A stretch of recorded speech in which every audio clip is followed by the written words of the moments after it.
Hello अस्सलाम वालेकुम साथियों जी, आप सब लोग कैसे हैं। अल्लाह ताला सबको खैर वफ़ियत से और अपनी पनाह में रखें। एक जज साहिबा एक मुजरम को सज़ा सुनाने का वाक़या बयान करते हुए बताती हैं कि मैं अंदरून सिंध एक पसमानदा सी तहसील में अपने फ़राइज़ सर अंजाम दे रही थी कि मेरे सामने एक मुजरिम को पेश किया गया जिसने दौरान डकैती न सिर्फ ख़ातून से जिनसी ज़्यादती की थी बल्कि अपनी हवस मिटाने के बाद उसे कत्ल कर दिया था। शवाहद के मुताबिक ख़ातून के गले में फंदा डालकर उसे छत में लगी हुक से लटका दिया गया था, मगर ख़ातून के हाथ और पांव खुले थे। हैरत अंगेज़ तौर पर गर्दन में लगे फंदे को ख़ातून ने सिर्फ़ एक बार पकड़कर छुड़ाने की कोशिश की थी और मुझे ये बात बहुत अजीब लगी, क्योंकि जब दम घुटने से मौत होती है तो इंसान एड़ियाँ रगड़ता है, गले लगे फंदे को निकालने की भरपूर कोशिश करता है, मगर उस ख़ातून ने ऐसा बिल्कुल नहीं किया। चूँकि रस्सी के बने फंदे पर ख़ातून की उंगलियों के निशानात मौजूद थे, जिससे साफ ज़ाहिर होता था कि ख़ातून को ज़िंदा हालत में फंदे से लटकाया गया है। मैंने यही सवाल तफ्तीशी अफसर से भी किया था कि ख़ातून ने ख़ुद को फंदे से आज़ाद करने के लिए हर मुमकिन कोशिश क्यों नहीं की। मेरे सवाल के जवाब में तफ्तीशी अफसर ने जवाब दिया कि ना तो हमारा ख्याल इस तरफ गया, ना ही हमने ये सवाल मुजरिम से पूछा। अगर आप हुक्म दें तो हम दोबारा तफ्तीश कर लेते हैं। मैंने दोबारा तफ्तीश से मना करते हुए रूबरू खड़े मुजरिम को मुखातब करते हुए कहा कि इस ख़ातून के साथ इस कदर बर्बरियत बरतने की वजह क्या थी, और दूसरा, तुमने जब ख़ातून को छत से लटकाया तो इसके हाथ बेख्तियार फंदे से आज़ाद होने की कोशिश के लिए फंदे को बार बार जगह जगह लगने चाहिए थे, क्यों नहीं लगे। मेरी बात सुनकर सामने खड़ा मुजरिम एक मकरूह सी हंसी हंसा और बोला कि ख़ातून को फंदे को हाथ ना लगाने की वजह कोई भी नहीं थी। मुझे मेरे वडेरे ने हुक्म दिया, जा इसके साथ अय्याशी कर, मतलब पूरा होने के बाद सबूत मिटा देना। अगर मेरे काम की कोई चीज़ मिली तो लाकर मुझे दे देना। दरअसल इस ख़ातून का शौहर पढ़े लिखे थे और वडेरे की धूस नहीं मानते थे, इसलिए वडेरे ने उसके ज़रिए इनको सज़ा देने का फ़ैसला किया और वडेरे के हुक्म पर मैंने सज़ा दी। मैं दिन दहाड़े शौहर की गैर मौजूदगी में उनके घर घुसा, ख़ातून के घर से सारा कीमती सामान जेवर समेटा, उससे ज़्यादती की और सबूत मिटाने की खातर ख़ातून को फंदे से लटका दिया ताकि लोगों को लगे कि इसने खुदकुशी की है।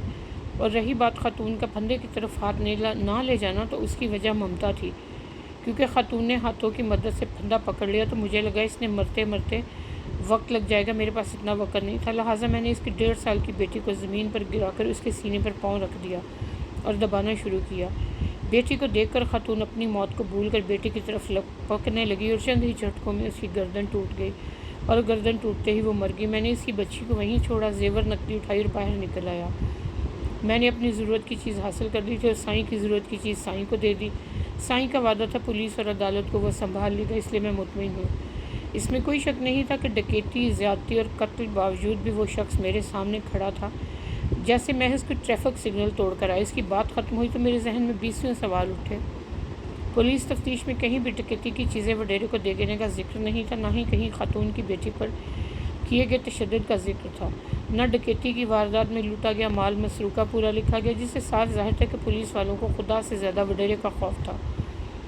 मैंने मुजरिम को 3 बार सज़ाए मौत सुनाई, जिस पर बाद मुझे ख़ुद भी कानूनी कार्रवाई का सामना करना पड़ा, मगर मैंने सज़ा के इजाफी नोट में लिखा था, 1 बार सज़ाए मौत ज़्यादती के जुर्म में, दूसरी बार कत्ल के जुर्म में और तीसरी बार सज़ाए मौत उस 1.5 साल की मासूम यतीम नन्ही कली पर जुल्म के जुर्म में। और साथ ही तफ्तीशी अफसर को मैंने साईं को शामिल करने का हुक्म दिया।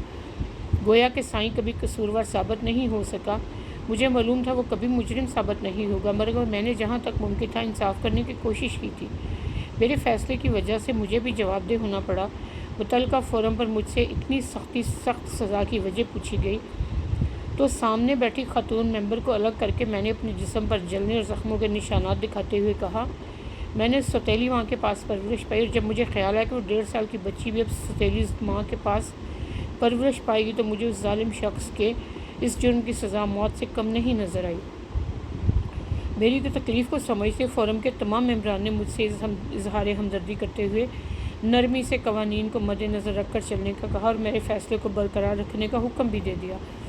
जब मेरा केस ख़त्म हुआ तो इस फोरम के तमाम मेंबरान ने मेरे सर पर दस्ते शफ़क़त रखा।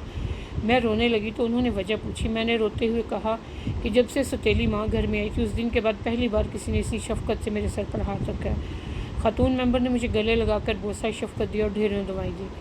मेरी वहाँ से पोस्टिंग करके मुझे कराची शहर भेज दिया गया, क्योंकि मैं वडेरे के ग़ज़ब और गुस्से का शिकार बन सकती थी। اور کوئی مجھے بچا نہ پاتا۔ چنانچہ بقیہ ماندہ ملازمت میں نے کراچی شہر ہی میں گزاری۔ تو ہمارے ہاں قانون انصاف کا یہ سسٹم ہے کہ اول تو لوگ سچ پہ چلتے ہی نہیں، انصاف اور قانون کے حساب سے سزا دیتے ہی نہیں، اگر دے دیں پھر انہیں اپنی جان کے لالے پڑ جاتے ہیں۔ لیکن آفرین ہے ان جج صاحبہ پہ کہ انہوں نے انصاف سے کام لیا۔ تو ہمارے نبی کریم نے ہمیں جو درس دیے تھے، جو اسلامی ریاستیں تھیں، جو بھی اسلام کے حساب سے قوانین ہیں، اس میں انصاف، حضور پاک نے ایک دفعہ کہا تھا کہ اگر میری بیٹی فاطمہ بھی چوری کرتی تو واللہ اس کا بھی ہاتھ کاٹ دیتے۔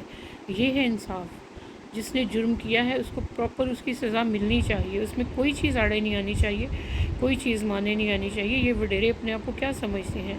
کل اللہ کے ہاں کوئی وڈیرا، کوئی جاگیردار، کوئی منسٹر، کوئی وزیر، مشیر کچھ نہیں ہوگا۔ عام انسان کی حیثیت سے سارے اللہ کی عدالت میں پیش ہوں گے اور وہاں پھر سارے فیصلے اللہ کریں گے، جہاں کسی کو رینگنے چوں کرنے کی بھی اجازت نہ ہوگی۔ اللہ تعالیٰ ہم سب کو اچھے راستوں پہ چلا، عدل و انصاف کی بات، عدل و انصاف کا ساتھ دینے کی ہمت توفیق دے۔ اپنا بہت خیال رکھیے گا۔ اللہ حافظ، ٹیک کیئر، اور پلیز اگر ویڈیو اچھی لگی ہو تو لائک کیجیے گا۔